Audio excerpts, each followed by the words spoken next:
Joining us right now to put all this in perspective is Karim Sadjadpour. He's a senior fellow with the Carnegie Endowment for International Peace Middle East program. And Karim, what does this mean for the United States? What happens next?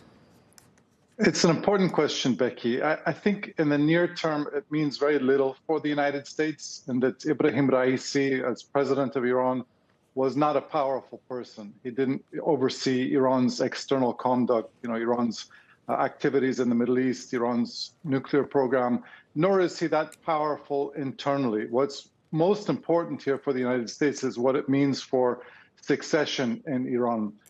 Iran's supreme leader, as you mentioned, 85-year-old Ayatollah Ali Khamenei, he's arguably the longest-serving dictator in the world. He's been ruling since 1989. And Raisi was really one of only two people in the conversation for succession to Khamenei, the other being Ayatollah Khamenei's son, Mojtaba. And so now there's only one serious person at the moment who's likely to be in the conversation for succession, and that's the important implication, I think, for the United States. Karim, that has already raised some questions and some conspiracy theories around this entire idea. The entire republic was founded on the idea that you're not going to have succession that comes by birthright. And is this a situation where things will be seen differently, that his son should succeed him?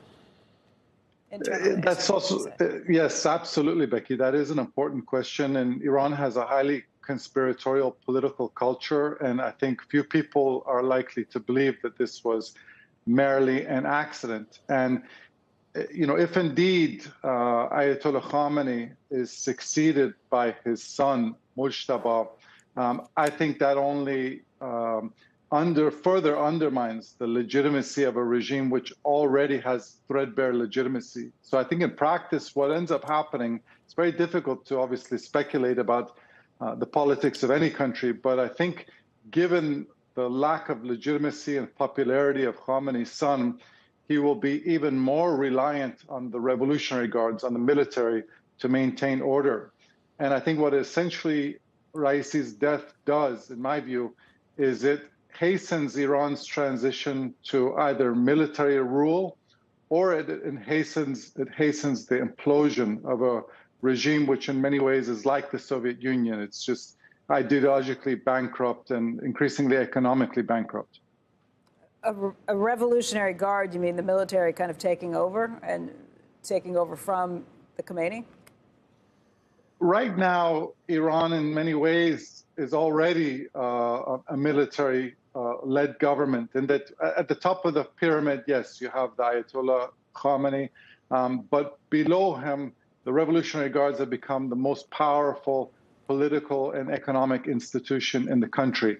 And if Khamenei is replaced by either his son or another very weak cleric, we may see simply more overt military rule, whereby they simply, kick out that cleric and decide to rule things for themselves. The question is whether that is going to be a stable model. What I always tell you, Becky, is that Iran is unique in that you have a regime which in many ways has aspired to be like North Korea, and a society which aspires to be like South Korea.